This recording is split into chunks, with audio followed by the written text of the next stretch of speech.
ناظرین، تاریخ اور آج کی دنیا میں خوش آمدید۔ آج کے پروگرام کا موضوع ہے تاریخ اور سیلاب۔ ناظرین، جیسا کہ آپ جانتے ہیں، پاکستان کو اس کی تاریخ کے بدترین سیلاب کا سامنا ہے، جس کے نتیجے میں کروڑوں لوگ بے گھر ہوئے، اربوں کی جائیداد اور سرکاری املاک کو نقصان پہنچا اور سرکار کا انفراسٹرکچر برباد ہو کے رہ گیا۔ ناظرین، آج کے اس پروگرام میں ہم سیلاب کی تاریخ اور اس کے سماج پر اثرات پر گفتگو کریں گے۔ ہمارے ساتھ شریک گفتگو ہیں ڈاکٹر مبارک علی۔ آئیے ان سے بات چیت کرتے ہیں۔ ڈاکٹر صاحب، کہتے ہیں کہ انسانی تہذیب کی ابتدا سیلاب کی کوکھ سے ہوئی۔ ہاں، یہ ایک حد تک صحیح ہے، کیونکہ جب برفانی عہد میں برف پگھلنا شروع ہوئی اور برف پگھلنے کے ساتھ ہی جب یہ زمین سرسبز ہوئی، یہاں پر جنگلات اور یہاں پر درخت اور یہاں پرندے یہ سب یعنی آباد ہونا شروع ہوئے، تو انسانی تہذیب کی یعنی ابتدا جس کو ہم کہتے ہیں وہ برفانی عہد کے بعد اور اس سیلاب کے بعد ہوئی ہے۔ اور یہ وہ پیریڈ ہے یا یہ وہ زمانہ ہے جس کو تاریخ میں سنہری زمانہ کہا جاتا ہے، چونکہ اس وقت انسانوں کی آبادی کم تھی، ہر چیز بہتات کے ساتھ موجود تھی، تو اس لیے کسی قسم کا کوئی لڑائی جھگڑا نہیں تھا، انسان کو ہر چیز وافر مقدار میں مل جایا کرتی تھی، تو اسی کو جنت ارضی بھی کہا جاتا ہے، یا جو ہمیں تاریخ جنت عدن کا ذکر جو ملتا ہے وہ بھی اسی کے بارے میں ہے، یا جو آج کل ہم کہتے ہیں گمشدہ جنت جو ہے وہ اسی عہد کے بارے میں ہے۔ تو یہ ایک حد تک صحیح ہے کہ اس کے بعد سے یعنی انسانی تہذیب کا ابتدا بھی ہوئی ہے اور انسانی تہذیب نے آہستہ آہستہ ترقی بھی شروع کی ہے۔ ڈاکٹر صاحب، اگر آپ سیلاب کی تاریخ دیکھیں تو ایک طوفان ایسا ہے جس کا ذکر دنیا کی تقریباً تمام دیومالائی داستانوں میں ملتا ہے، اور آپ کو پتہ ہے کہ اسلام میں، قرآن میں بھی اس کا ذکر ہے، یعنی طوفان نوح۔ اس کی کیا وجہ ہے؟ کیا یہ ایک ایکچول تاریخی واقعہ ہے یا یہ محض دیومالائی قصوں کی بدولت ہم تک پہنچا ہے؟ یہ ویسے کب نہیں ہو سکتا ہے کہ برفانی عہد کے بعد جو سیلاب آیا تھا یا اس کے بعد یعنی جب گلیشیئر پگھلے یا بڑی اس کے اندر سیلاب آنا شروع ہوا، تو اس کے نتیجے کے اندر ایسا معلوم ہوتا ہے کہ دنیا کے ہر حصے کے اندر یہ سیلاب آیا۔ بڑی دلچسپ بات یہ ہے کہ اس کا پہلا ذکر ہمیں میسوپوٹامیہ کی ایک داستان ہے گلگامش، تو یہ پہلی داستان ہے جو تحریری طور کے پر ہم تک پہنچی ہے۔ یہ تو گلگامش کی داستان کے اندر اس کا جو ہیرو ہے انکی، وہ یہ کہتا ہے کہ آپ تیاری کر لیں، ایک کشتی تیار کر لیں، چونکہ ایک بہت بڑا سیلاب جو ہے وہ آنے والا ہے۔ تو وہاں سے ایک تو ہمیں پہلا ذکر تو وہاں ملتا ہے، دوسرا ذکر پھر ہمیں ملتا ہے عہد قدیم یعنی کی تاریخ میں، جس کو ہم کہتے ہیں تورا جو ہے یہودیوں کی تاریخ کے اندر، اس میں حضرت نوح کے حوالے سے یہ پورا ذکر ہے، اور پورا ذکر ہے کہ کس طرح سے خدا کی طرف سے ان کو یہ وارننگ دی گئی تھی کہ سیلاب آ رہا ہے، تو ایک بڑی کشتی انہوں نے تیار کی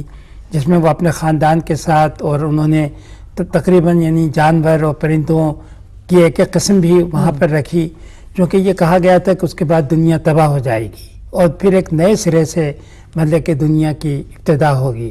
تو یہ پھر ذکر ہمیں بائبل کے اندر بھی ملتا ہے، قرآن شریف میں بھی ملتا ہے، اور یہ ہے کہ سیلاب آیا اور حضرت نوح کی وہ کشتی کہتے ہیں، جیسا کہ ہمارے ہاں قرآن کی تاریخ میں ہے کہ کوہ جودی کے اوپر جا کے وہ ٹھہری۔ کوہ جودی جو ہے یہ عراق میں موصل کے قریب پہاڑ ہے وہاں پر۔ اب اس کے بعد سے آرکیالوجسٹ جو ہیں وہ کوشش کر رہے ہیں کہ اس گمشدہ کشتی نوح کو تلاش کر لیں۔ ایک تو اس کا ورژن ہے کہ وہ کوہ ارارک میں جو ماڈرن ترکی ہے وہاں پر وہ کشتی ٹھہری تھی، دوسرا یہ ہے کہ کوہ جودی پہ، لیکن اب تک بہرحال وہ کشتی نہیں ملی۔ لیکن بڑی دلچسپ بات یہ ہے کہ اس سیلاب کا ذکر ہمیں دنیا کے تقریباً ہر ملک کی تاریخ میں ملتا ہے۔ مثلاً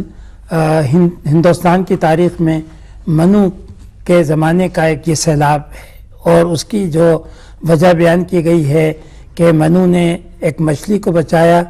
تو مچھلی نے بعد میں اس کو یہ وارننگ دی کہ ایک بڑا سیلاب آنے والا ہے، آپ ایک کشتی تیار کر لیں اور اس سیلاب سے بچاؤ کریں۔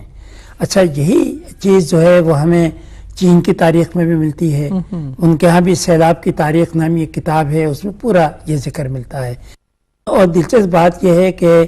آسٹریلیا کے اندر بھی جو زبانی تاریخ چلی ہے مقامی باشندوں کی، اس میں بھی مطلب کہ سیلاب کا ذکر ہے، اور اس میں بھی ایک کشتی کا ذکر ہے کہ کس طریقے سے اس میں مطلب کہ انہوں نے ایک خاندان نے بچاؤ کیا. اور پھر یہ انڈونیشیا، جزائر انڈمان، ملیشیا، ان کی تاریخوں میں بھی ذکر ہے. اور خاص بات یہ ہے کہ لاطینی امریکہ میں جیسے میکسیکو کے اندر بھی مطلب کہ وہاں بھی ہمیں یہ روایت ملتی ہے، اور پھر دوسری طرف یورپ کے اندر بھی ہمیں یہ روایت ملتی ہے. مثلا یونان کی تاریخ میں یہی روایت موجود ہے کہ ان کا جو دیوتا تھا پرومیتھیس، یہ وہ مشہور دیوتا ہے جس نے کہ آگ چوری کر کے انسانوں کو دی تھی، کہ وہ اپنے بیٹے کو وارننگ دیتا ہے کہ ایک سیلاب آنے والا ہے اور آپ تیار ہو جائیں. تو ایسا معلوم ہوتا ہے کہ یہ پوری دنیا میں ہی سیلاب آیا تھا، اور اس کے اندر جیسا کہ ان داستانوں سے ہمیں پتہ چلتا ہے کہ بہت چند لوگ جو تھے اس سیلاب کی زد سے بچے تھے، اور جو بچ گئے تھے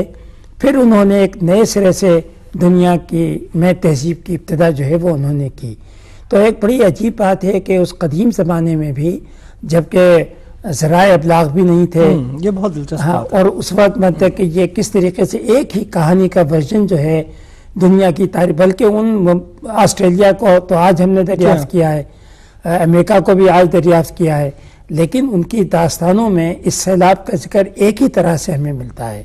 تو یہ ایسا معلوم ہوتا ہے کہ پوری دنیا میں نہ صرف یہ کہ سیلاب بھی آیا بلکہ ایک ہی قسم کا ورژن جو ہے وہ ملتا ہے. تو یہ بڑی ایک عجیب بات بھی ہے، حیران کن بات بھی ہے. جی بالکل، یہ ایسا لگتا ہے کہ جیسے انسانوں کی جو کلیکٹیو انکانشس ہے اس کا یہ مظہر ہے کہ جس میں یہ واقعہ جو ہے وہ اتنے مختلف علاقوں میں لیکن ایک ہی شکل میں وہ محفوظ ہے. ڈاکٹر صاحب، اسی حوالے سے ہم قدیم دنیا کی تاریخ میں دریائے نیل کا بہت ذکر سنتے ہیں کہ جو ایک بہت بکھرا ہوا